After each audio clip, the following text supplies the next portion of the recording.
Okay, so I've only got this one spot here done because I decided to spend an hour removing the bracket for the yaw sensor and also the seat bracket, even though I told myself that it was a dumb idea, and now I've punched a hole in the floor and cut a hole in the floor that I need to now weld up, which is exactly what I told myself would happen because it's exactly what happened last time, but I thought I'd do it anyway for cosmetic reasons and then dented the shit out of my floor anyway, so yeah. But anyway, I've got this here cleaned up. Now, I've had a few different ideas about how I'm going to do this. So I've got a few different patches ground out of here. I'm still waiting on word back from technical about dimensions for this.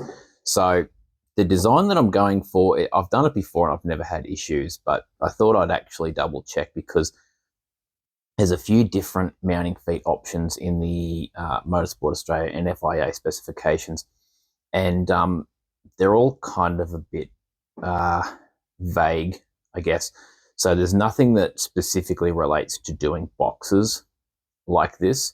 They don't. I mean, it's not that they don't like you to do it. It's just that ideally you would have a flat plate on the floor and the cage would come down to it, and then there'll be a flat plate on the other side, and they're bolted together. That's the best way to do it. You can bolt or weld or both the two pieces together. Um, Obviously, that creates a lot of challenges, and a lot of people go with boxes on the floor. And then there's two different styles. There's one for like FIA international specifications and one for just like up to state level racing, which is what this is going to be. The best information that I can get is that it needs to be like 65 square centimeters and no dimension less than 65 millimeters. Now, if it's a box, it comes out from here and down, and it only touches the floor around the perimeter of the box. To me, that seems kind of weak because you're sort of pulling on the welds. I guess the idea of a roll bar is it sort of pushes down more than anything, but this metal's really thin, and so anyway, what I'm going to do is I'm going to go with more of like an FIA style. So I've gone with the 120 square centimeters, which is FIA specs. So that's 12 centimeters this way, 10 centimeters this way.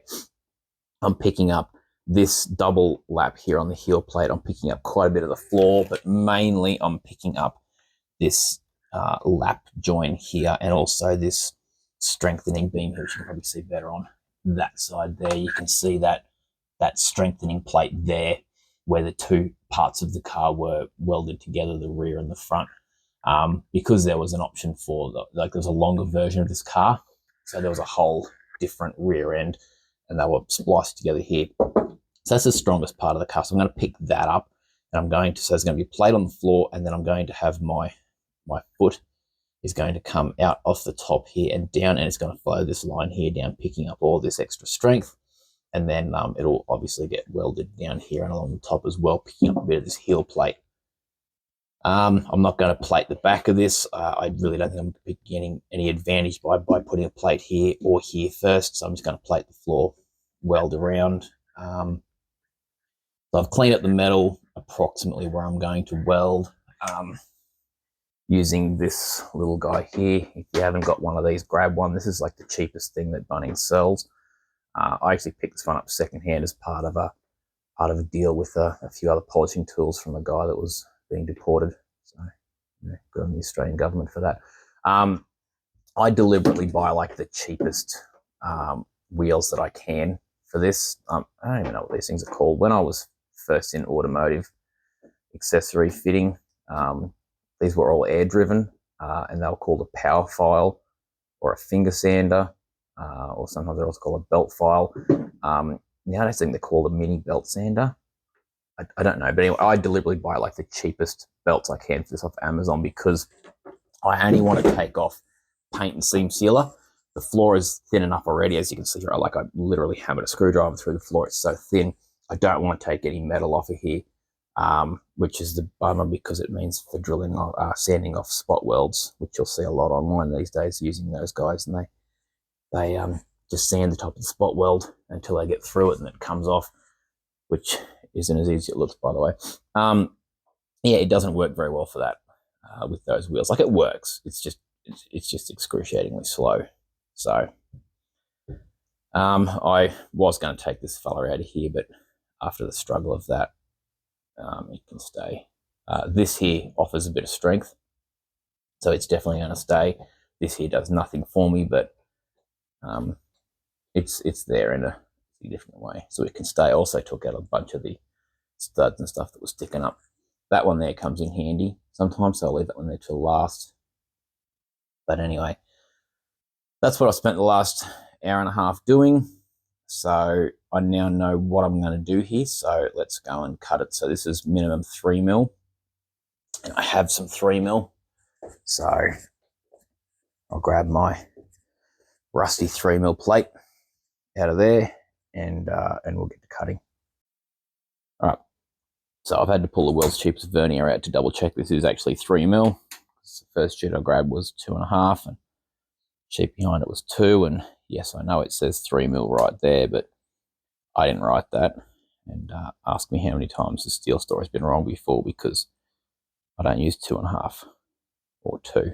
But anyway, I've got these cut. I left the mill scale on because why not?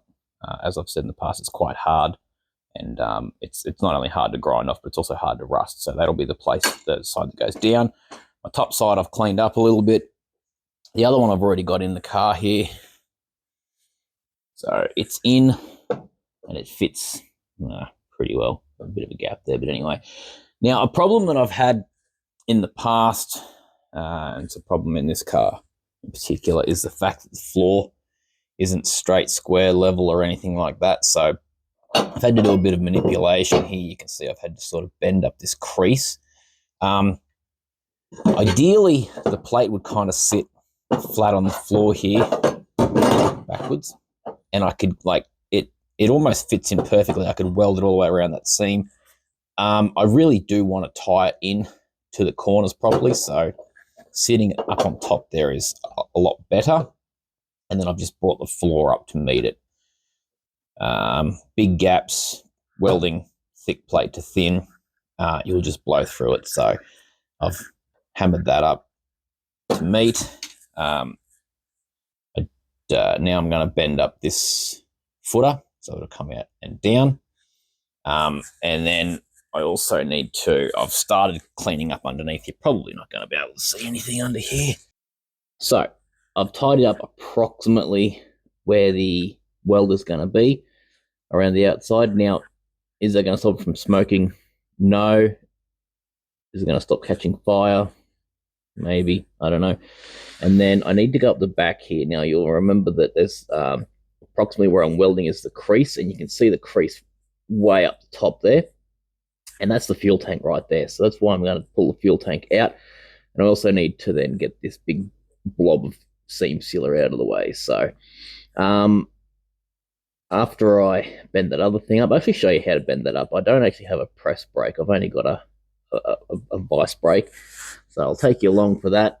And then I'll pull the fuel tank out and clean that up. That's quite nasty up there, which is why I've got it all over my face.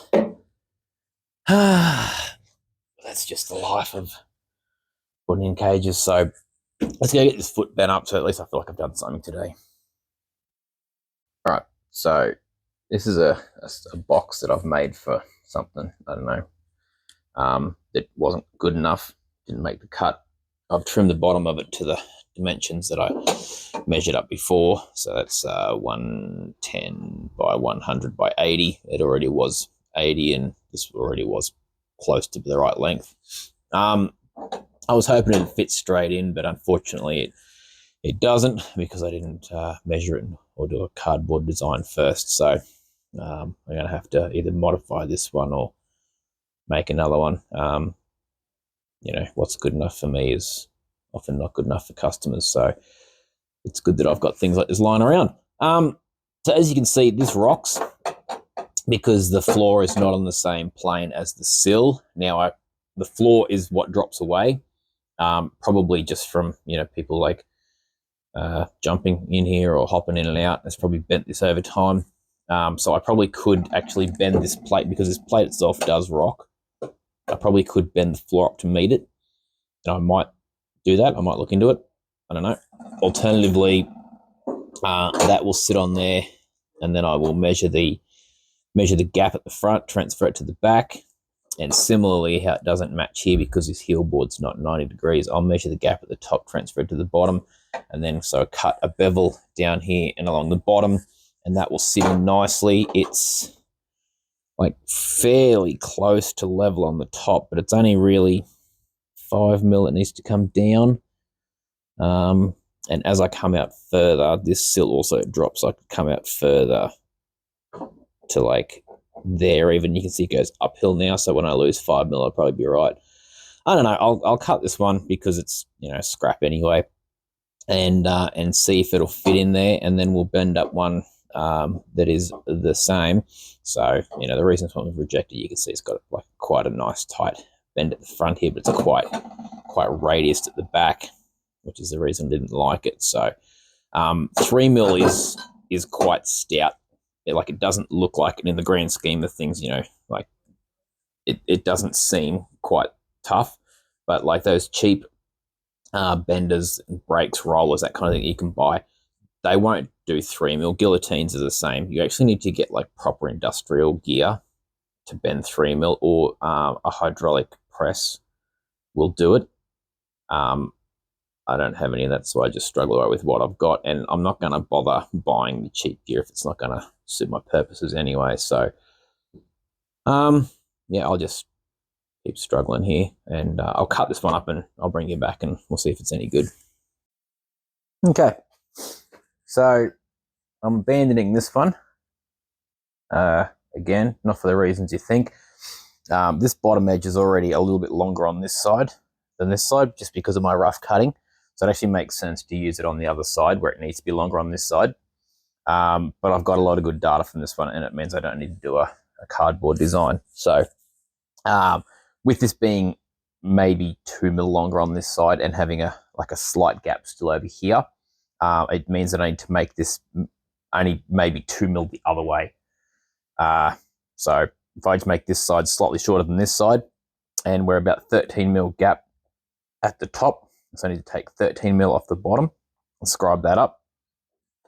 Now this is 80mm wide. It's just shy of 100 across the inside, and it's 110 to the crease.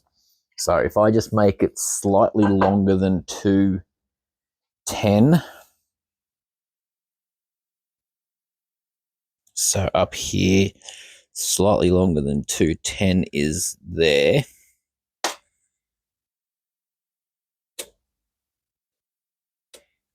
Like that. And then a lot of people don't know this, your sliding squares, if you set this for 80mm, I want it to be 80mm all the way along apart from the bottom. Go just under 80mm because I've got my scribe sitting on the outside here. And then I can scribe along like this. And that'll be 80mm all the way along. Why don't I just do that, you ask? This is already on a bit of an angle. It's already like maybe 2mm across here, which is exactly what I want for this. So it's already out of square. It's probably not that, but it's probably only about 1mm out of square. But if I was to square up from this, it would be less than 80 at the top. And I want it to be 80 all the way along. So this way I assure that I am 80 all the way along, regardless of how crooked my cutting is.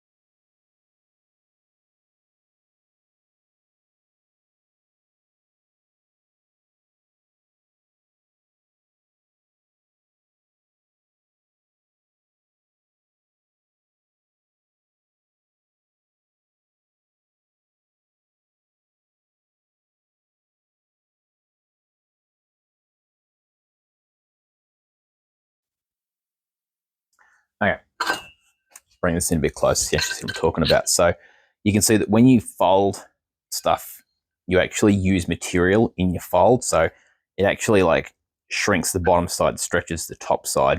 So that's why you end up with that little tiny bulge just there. But because material is used in this bend, if you want exactly the same each time, you need to put your crease in exactly, or your marks, sorry, in exactly the same place each time, whether you're using a bender, smashing it over in the vise, or you're using a hydraulic press. You either need to press on the line or on the same side of the line every time, depending on what you want. So it's more important for me to have 110 mil on this side because I want the top to be level with the sill, which is 110 mil. This side across the top is kind of arbitrary because I'm overhanging that sill lip by 20 mil. If I overhang by 18 or 22 mil, I honestly don't care. So I mark up my 110 and I'll put it there, and I'll make sure that this is basically on the inside of this here so that I'm 110. So I've marked my 110 on the sheet, and I need to make sure that it's on the top side of the jaws. So I've put my arrow here to make sure that I bend on that side of the line, which basically means that the line needs to sit just a little bit below the jaw here, so that when it pushes in, it draws material from the top and not from the bottom. If it's important to you, it's not much, it's only like a mil or two, but it's important enough to me to make sure that I don't have one of these at like 108 and one at 112, because that's 4 mil difference. So just make sure that you do the same every time, and you won't end up with heaps of misbends sitting on your walls.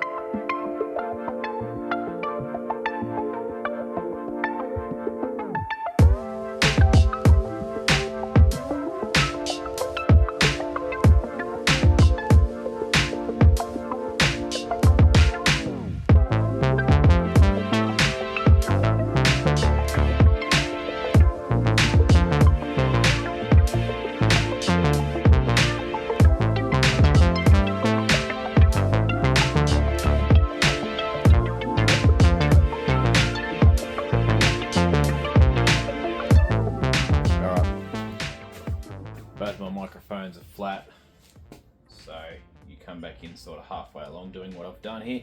So let me just take this back out of here.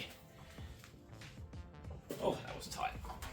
Okay, so what I've done, because I want to bend this way, it needs to go in the jaws that way. So I've transferred my mark around to the back of the piece. And then it can go in the bending jaws. Now, I want to go a little bit below that mark. So there's the mark there, so I'll drop it down just a hair. And that can go in there like that. Then, very important, square it up. Otherwise you'll end up with a wonky bend. And that's actually pretty good just there. Not too far. There, double check on the other side. Yeah, good enough. Now, as I've said, 3 mil doesn't like bending. These things are designed for like 1 mil. So they need a bit of persuasion. This also isn't the world's best vise. It's got a pretty aggressive thread in it. So hold your ears because this is quite loud.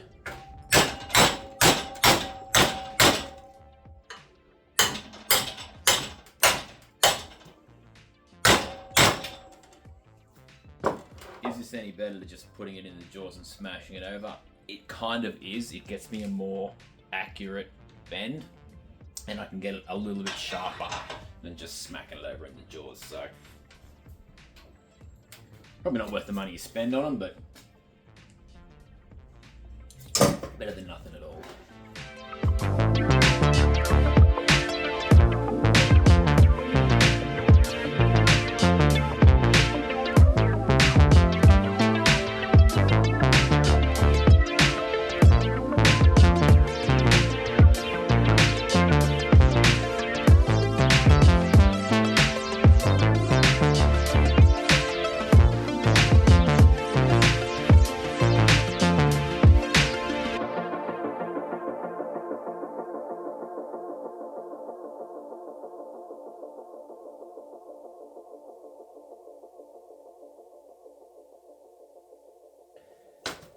As you can see, that's quite a struggle, and I'm glad I've only got to do it twice. But anyway, that's not a bad bend. All things considered, a nice press would be better.